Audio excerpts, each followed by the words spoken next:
Well, the ugly mugs are back one more time for another episode of Five Holers. You think the quarantine would have stopped us, but no. We are mountain men. We can handle anything. Diseases cannot harm us. We have the remedy.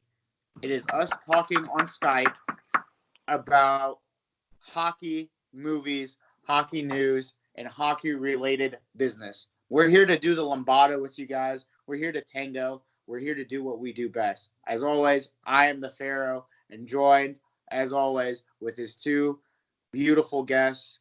We have the Walrus all the way from Walrusville. Zach, Vincent, how we doing? Doing well. Sitting outside in the beautiful sunshine, enjoying the day. It's nice out. Hell yeah, baby. It looks good. You're about to get a nice sunglasses tan, I see. Oh, yeah. It's going to be beautiful, man. I'm going to look like a fucking raccoon with a shaved down beard. I don't know if you guys noticed, but I had to take some of the beard off, and I miss it, to be completely honest with you. It's quarantine, man. You should have the quarantine beard. Come on. Yeah, I got to find a job though, so that's gonna make the beard a little more difficult, unfortunately. But Ed, it will be back. Always. It will be back. I mean, if they can't accept you for who you are, Zach, they need to get magnificent. You're beautiful. You're beautiful. They have to take you back with that. Thank you. And as always, your sister's favorite host, the Reverend, looking like the Reverend himself, Jeff Schneider. How we doing? Huh? Zach has a sister? No, just anybody's sister. Your sister. You, the viewer's sister. Shanuti has a sister. Yeah, but nah, she doesn't. Right. She doesn't go for that type. I'm sorry. You never know. She's just not telling you. Damn it, this guy. We're off to a hot start. He doesn't even live in Pittsburgh. He's actually in your basement right now. You just don't know it. Honestly, yeah. I'm just against a white wall. Oh, wait. No, I'm not. So nice. That's a nice kitchen behind you. That's for sure. Oh yeah, definitely. But you know, news around the NHL doesn't come along often with this, but we do have to send our thoughts and prayers. Obviously, one of our NHL's very own had died. Zach, if you could touch on it for a bit, what happened and who unfortunately died too early. Well, Colby Cox, who I believe was playing for the Edmonton Oilers. Correct me if I'm wrong here. He had a bleed on his brain, had a blood clot, and was put into a medically induced coma. 4 days ago, I think, and unfortunately passed away overnight last night. Yeah. Now it just sucks because he was 26 years old. You know. Yeah, he was a kid. Yeah, it wasn't. I mean, when I first got the alert on my phone, I was like, oh, it's going to be coronavirus that got him. And it's not even close to that. It's just like, it goes to show that like life is very fleeting, even with like these hockey players, football players, like people we look up to. Something so like a freak accident like this happens. And then the next thing you know, you're not here anymore. So it's like, it's a very, somber tone that we started this episode with, but we had to touch on it. Obviously, he had a bright future with the Oilers. I mean, it just sucks. Jeff, what do you think? Yeah, I mean, it was great to see how the NHL responded. All the players, ex-teammates, people who didn't even play with them. I mean, reaching out about Cave's death here, and these NHL did a good job with their social medias and stuff. They had showed his first goal with Boston in the NHL, and a bunch of things throughout his career. Because like you guys said, he was a young guy and had a lot of potential to make an impact on this league. And yeah, it's very sad that it happened. And like you said, freak type of thing that happened. I mean, bleeding from your brain and then getting put into a medically induced coma. That's not something you hear very often, especially when there's no sports going on. It's not like it was because of some injury type of thing. Right. And that's the thing. That's the thing that's very shocking the most. Like when I first saw it, I think the first thing I asked Zach was like, "Was this from a previous hit? Was this from something that was never diagnosed?" And Zach was like, "Nah. I mean, it just happened." Correct me if I'm wrong, but I think it's something that really was just out of the blue. So thoughts and prayers to him and his family, and to the Edmonton Oilers organization and their family. Obviously, we'll be praying for all who he's survived by. So, on a lighter note, there's an award that was given out not too long ago. Jeff, why don't you tell us about our award and our award winner? Yeah, the college hockey did their awards this last week, and again, with social media is great because they kept doing all of the great Frozen Fours throughout the years, because it would have been going on this week.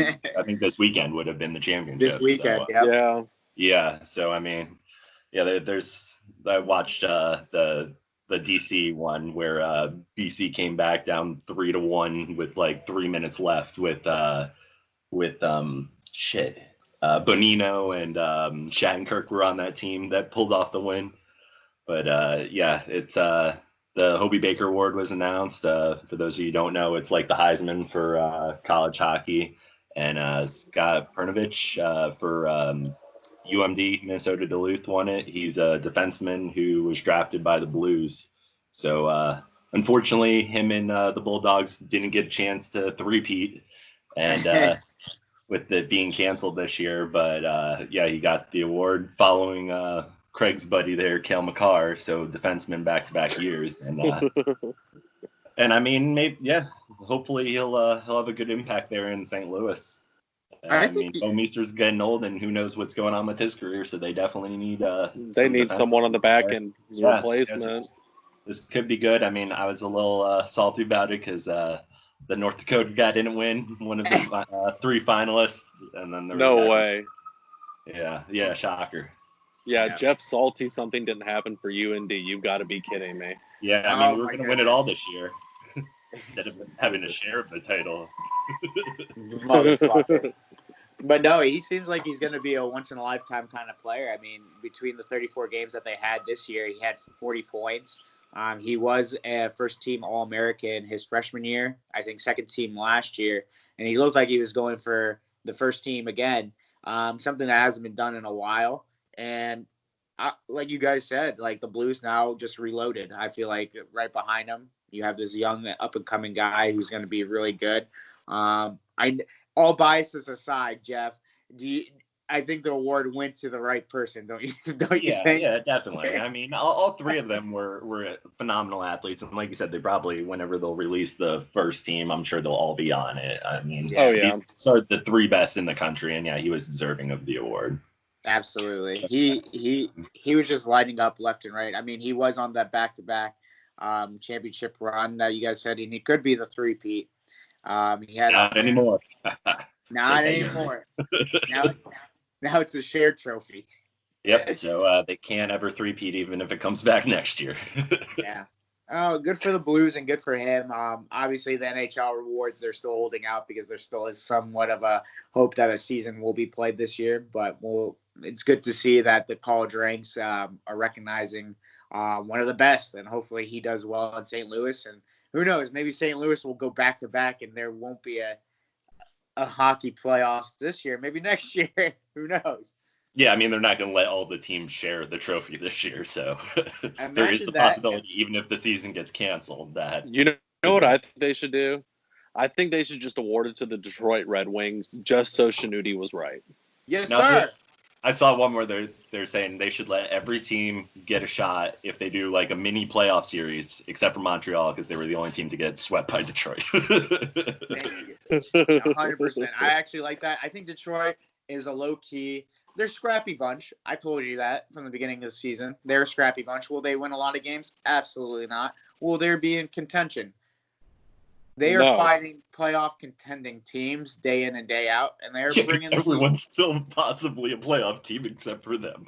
Exactly. Exactly. Day in, day out, they're still playing playoff contending teams. What can you say? I didn't get anything wrong. All I said, my prediction of them making the playoffs was wrong.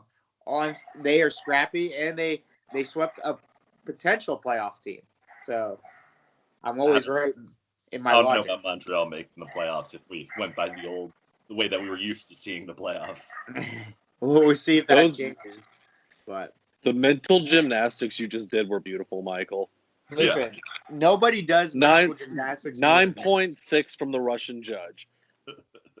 that means I got like an 8 from the Chinese judge. Yep. But we'll go and talk about obviously our favorite segment during this quarantine, our movies. So we all picked movies. I guess we'll start with mine because mine was wasn't very funny at all. Like, wait, it wasn't a comedy? It wasn't a comedy. It wasn't a documentary like I initially thought, but I guess it was based on true events, I guess. So my movie was Across the Line on Netflix, and it was about the racial disputes in Nova Scotia and how one of the guys was obviously an African American hockey player who was very highly touted, was looking by sports agents and scouts and yada yada yada. Around him, a lot of this shit was going down between black and white. He didn't know what to do. He got racially profiled a couple times with his brother, who is a pimp, as well as he got jumped by a white guy, and a bunch of black people helped him out and basically beat the shit out of the white guy, but they blamed it on him, and he lost his scholarship. Spoiler alert, but whatever, he lost his chance basically. So I thought it was like a PK Subban, like Evander Kane kind of like look into their life. But man, if that really would happen, I would, just don't watch it with your kids. That's what I would say. It was very cringe-worthy to watch. I'm sorry I put you boys through it. I'll belittle myself. My bad. I thought it was going to be a nice like overcome odds kind of film. It was the exact opposite. Everything that went wrong. So fuck. I'm sorry. Fuck me. I'm the worst movie picker of all time. You know what? I'm not going to say you're the worst movie picker of all time, but you're definitely not the best. That said, it really wasn't that bad of a movie. It's just, first and foremost, the hockey content was pretty low. You only got a couple scenes where it was just him skating down the ice by himself and then shooting pucks in the driveway. But I mean, the whole thing was based in Nova Scotia, Canada.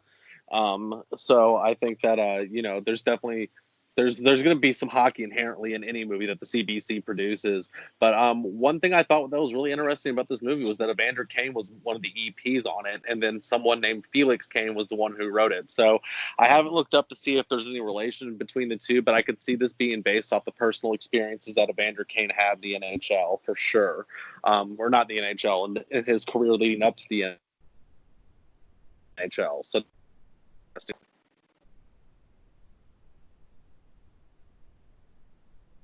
Yeah, I mean, I didn't realize he was African American. Did he come over from U.S. and sneak into Canada? Is that what all this was really based off of? Yes. He's so my apologies, African Canadian. Is that better? Yeah, I mean, like you guys kind of summed it up pretty well. It was a decent movie, but like you said, there wasn't too much hockey in it. It's like the firefighter shows where there's one fire a season. There was that like one or two scenes of hockey adjacent stuff going on. Hockey adjacent. I think the best was like like you said, I guess we just saw like a couple of scenes. Like in the beginning, he was just like skating around the ice rink. I was like, okay, we're gonna see him do this a million times. Maybe some like background shit, whatever. Like, and then the next thing you know, hockey was like an afterthought. Like this dude was fucked from the beginning. And they gave a shout out actually to PK. Did you see it in his room where it said PK on the wall? Yeah, the poster. Yeah, I caught that. So I thought it was gonna maybe be like PK's thing, but I mean, sorry. That's all I can say. Sorry.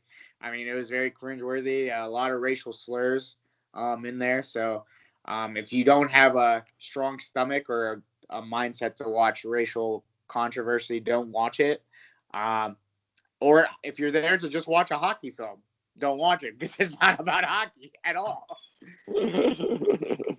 So on a lighter tone. Moving on to a movie that had a lot of hockey in it. My movie of the week was Goon. Yeah. Starring Sean Michael Scott, featuring Liev Schreiber, Allison Pill, Jay Baruchel. I think that's how you pronounce his name. I've never actually gone out of my way. I'll say I'm not sure that he knows, so I'm not concerned about knowing myself. But so those were the main featured actors in that movie. But it's the story of Doug the Thug Glatt and Ross the Boss Ray. One being a feared fighter who had been in the minor leagues for years and years and almost into the career of a young Xavier LaFlamme. And then the other one, which would be Doug the Thug Glatt, being someone who was a bouncer in a bar, went to a hockey game, somehow got in a fight with one of the hockey players in the stands, and woke up the next day finding himself being a player on that minor league team. He eventually gets called up to the next league, and all of a sudden he's playing against the big boys, and it goes down. He gets suspended for a fight and is in danger of missing the rest of the season while they are making a playoff push. And in the final game of the season, he fights Ross the Boss Ray, and it's just a bloodbath. The whole movie is it's definitely interesting to watch, just because a lot of the minor leagues fighting really is not the focus of a lot of players, but there's definitely guys in the league who their main purpose is to protect people and to fight. And it's interesting to see it from the side of Doug Glatt, because Doug Glatt's just a big teddy bear in real life, and I think a lot of players who are known as fighters are similar, and a lot of these guys aren't thugs. They're just people who are out there to protect their teammates the best way they know how to, and that's by fighting. But classic hockey movie. Nice, bloody, lots of great hockey fights, but also lots of good hockey content in general. It seems like they really went out of their way to make sure everything was perfectly executed, and there weren't any plays where you could tell someone was offsides or stuff like that. It seems like it was definitely a hockey movie through and through, written by hockey fans.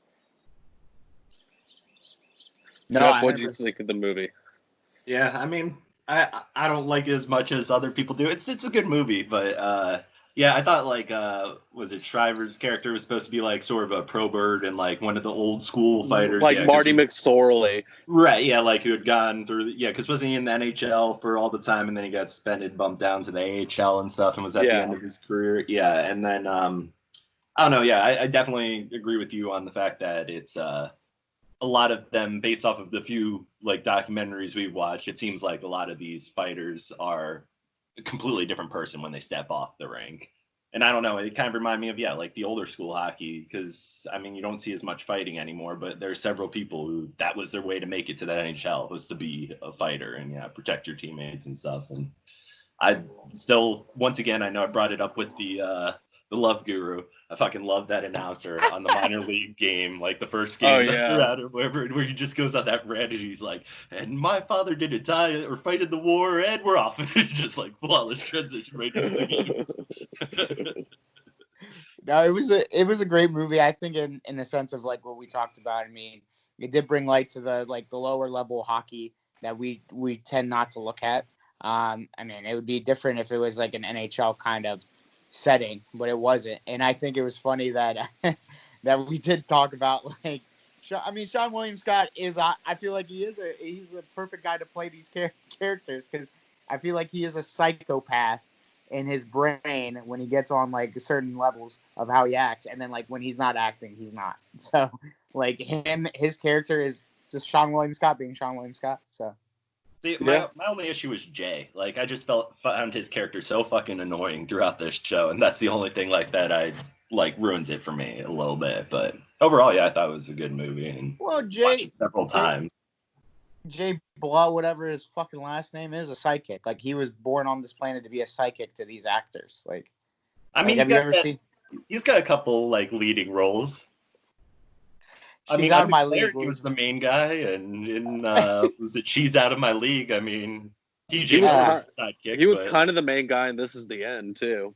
Yeah. It was more so shot. I mean, it was him and Seth Rogen. Let's be honest, it was Seth Rogen more than him. But that's the thing. I think some of these ones, he was the guy who was supposed to be the main one, and then he just gets outshined by the secondary. Sean William Scott was nah, dog, you're my bitch. You my bitch. I'm Stifler. I'm Stifler in this movie too, fucker. I love how he'll always be Stifler, no matter what he does throughout his career. No, he will always be Country Mac. Thank you very much. Country Mac from Always Sunny, baby. Watch Max today on Always Sunny. Hulu, streaming now. And watch D-Day afterwards. Exactly. Watch that one. Watch Deep Impact, too. Apparently, everybody's watching Deep Impact. Like, what the fuck? Like I did to my toilet with my shit. I don't remember that Sunny episode. But from the Goon to probably the best, like, athletic feat I've ever seen in my entire life. So, yeah, this one makes you question who really is the best number 99 of all time. As another place will have that number hanging in the rafters, but with another name on the back. Jack. Exactly. Of course, I'm talking about MVP, most valuable primate. Apparently, I have a thing for the animal movies after last week with the Love Guru with the elephant in it. So, went with the monkey movie, brought to you by Airbud Entertainment, and I think they just were like, all right, well, we know a dog can't play hockey, so what's going to be the next animal that would work? And yeah, for the ones that the dog can't do, I think there's a snowboarding movie, skateboarding movie, most extreme primate, most vertical primate, and then of course everyone's favorite Dunstan checks in because dogs can't check into hotels. Come on. Yeah, come on, man. But well, I mean, there's also Bedtime for Bonzo if you go back to the 70s too. Ronald Reagan and a monkey. What else do you need? Yeah, that's a good point. And on this case of monkeys against dogs in movies, let's be honest. Air Bud totally stole Ed from Ed. Ed was the best baseball player of all time, and then they had to get a dog that just turned their head and hit a fucking home run every time. No, Ed did everything. He hit the ball, he caught the ball, he pitched the ball. Fuck you, Air Bud, you bitch. Yeah, that's a good point. Well, how the hell does a dog play baseball? Like, I get they could catch the ball, but I didn't see the one. Like, how the fuck did he just had a bat in his mouth? He literally put a bat in his mouth, and all he did was turn his head and the ball was fucking table. Like, literally, like, it literally was like, boom, and then it fucking went. I was like, how the fuck did that happen? Like, literally, it was the most robotic hitting style I've ever seen in a movie. Dog, ape, human, anything. That was the most robotic shit I've ever seen. Sorry, I didn't mean to get off topic. I just wanted to get my man. No, Ed that's in there. fair. Yeah. I almost forgot about the movie because wasn't it Matt LeBlanc or whatever? Matt LeBlanc, Joe. Yeah. Yep. Yeah. It was either like right before the beginning days of Friends that was where he was actually a movie, like he was actually in high demand for shows and movies. Like it was like during that Friends time, all those people were in high demand, and it seems like only Jennifer Aniston like continued that shit afterwards. Courtney Cox was in a couple of things, and then she got into like Cougar Town, and then like Cougar Town fucked up her like her like whole image, I guess. Like literally, isn't she like all plastic surgery'd out now? Oh yeah, she's really bad now. She's trying to keep up with Jennifer Aniston, but Jennifer Aniston is like all natural, and she's just like she looks cracked out. Yeah, she's also single, so we all have a shot. Courtney Cox, come on the show, talk hockey and blowjobs. You with Arnett or not Arnett? David Arnett. Yeah, you're talking about David Arnett. Yeah.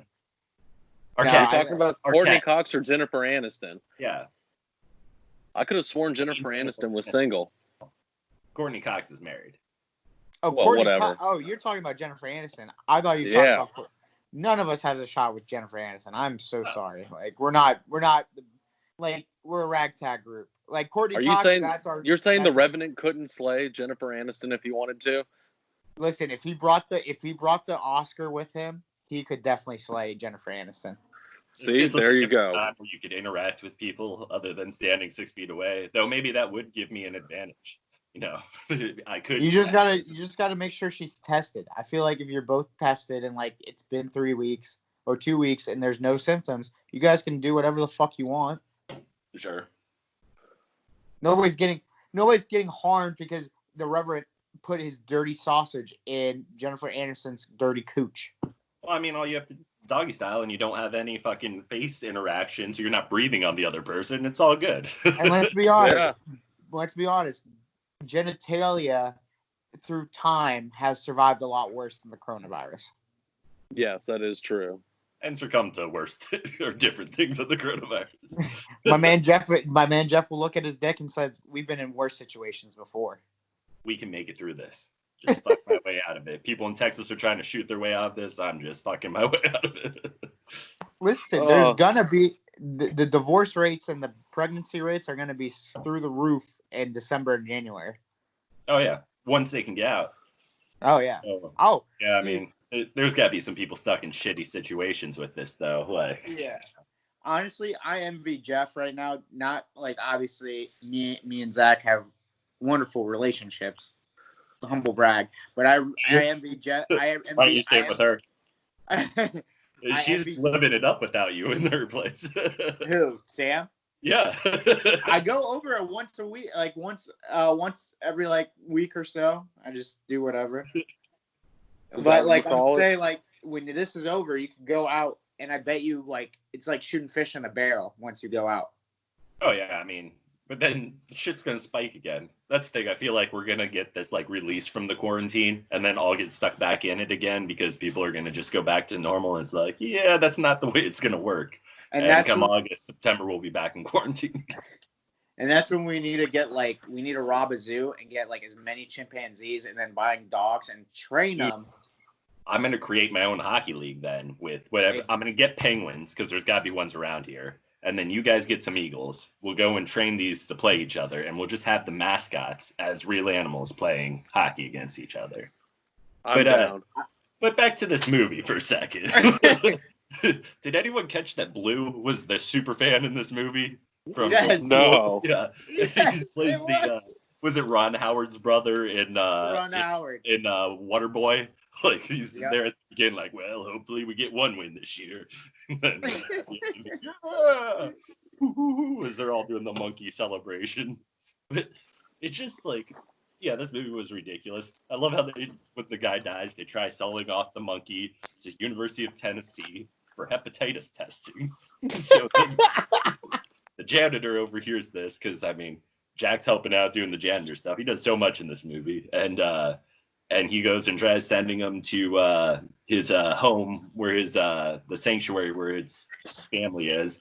And Jack falls asleep on the train, ends up at the end of the line in Canada, and then meets the family of what the fuck's their name? Steven and Tara. And they take him in, learns to play hockey. Then he sneaks into the game, into the locker room, puts on the shit, and like jumps over the boards, goes down the ice, scores a goal. And no one notices any of this until he scores a goal and starts celebrating. And they're like, wait, is that a monkey? It's just like, how much that's an ape, technically. What the fuck was going on? Yeah. Like, that was the first game the kid's dad showed up to as they moved up there from California for his hockey career. And then the first game that both his parents go to, and you start seeing people, are when they amend the rules to let the chimpanzee play hockey. Of course, his slapshot put Fulton's to shame in Mighty Ducks. His that is a hot take. That is hot take, because I thought Fulton and him. I mean, it is more accurate. I will say this. I feel like Fulton's just all power, no like nothing behind it, and it's like with him, it was all power. Like it had half the power, but it's gonna make it. Like it's gonna make it to where it needs to go. You know what I mean?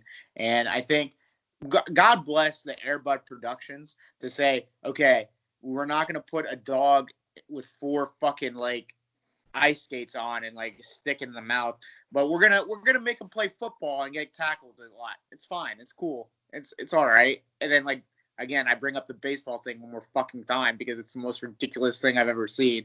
His head turns and hits the ball. So proud movie for any chimpanzee out there who's trying to make it in NHL, I guess. Yeah, man. I mean, they had some work. I guess it was three monkeys they had on for it, and they all had some other credits to their name. Most of it was MVP 2. I was about to say MVP 2. I guess the next thing we need to watch is MVP 2 and Goons the second movie. Yeah, dude, but it was ridiculous. I was looking at the like actors in this movie afterwards, and like both of those kids have been in a shitload of stuff since this movie. Really? So it launched careers. Yeah, like which is really weird because I feel like this was such a like. I mean, like you said, I watched this as a little kid. I know some other people did, but I feel like it wasn't the same as like Little Giants. I feel like everyone watched as a little kid. I don't Yeah. think this one was like at that extent, or even with Air Bud, people saw it, at least the basketball one with Air Bud. Like I feel like by this point, not everyone was watching it, and yeah, it's crazy. Yeah, like he was in, I guess, Walking Dead and that Frozen movie where they're stuck on the lift. And then even was in, I know what you're talking about. oh, I know what you're talking about. If you want a good laugh, watch that movie. Yeah. And then he was even in Power, which I just finished recently. So that was kind Well, of. it kind of makes sense. He was on what's it called, Walking Dead, because like a bunch of fucking Canadian. He was a Canadian actor, so a bunch of Canadian actors were on Walking Dead.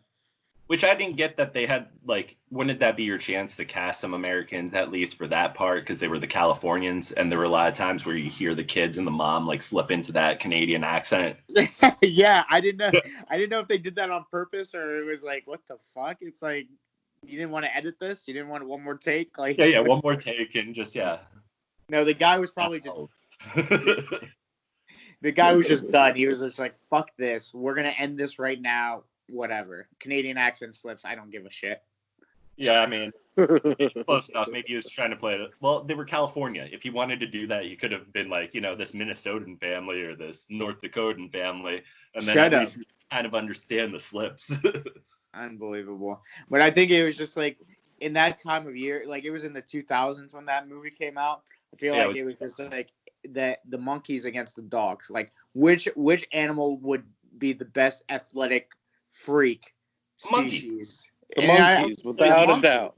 You have a stand on its feet, has hands. Like that's a huge advantage in almost every sport. Soccer is the only thing I could think of that maybe the dog would be better at. Soccer, basketball kind of made sense. Not really. Curling. In a way, yeah, I could see that would at least be an interesting matchup. But like you said, baseball would go to monkey. Baseball, football. I would have taken the football over. I would take monkey over dog in football. Yeah, I mean, unless that dog's catching passes from Tom Brady, the ball is going to be too inflated for it to catch it in its mouth all the time. Like, bingo, he got you. Get him. I don't know who we're getting, but someone. The announcers in there when they got to the championship game, it had that fucking amazing Canadian announcer in there.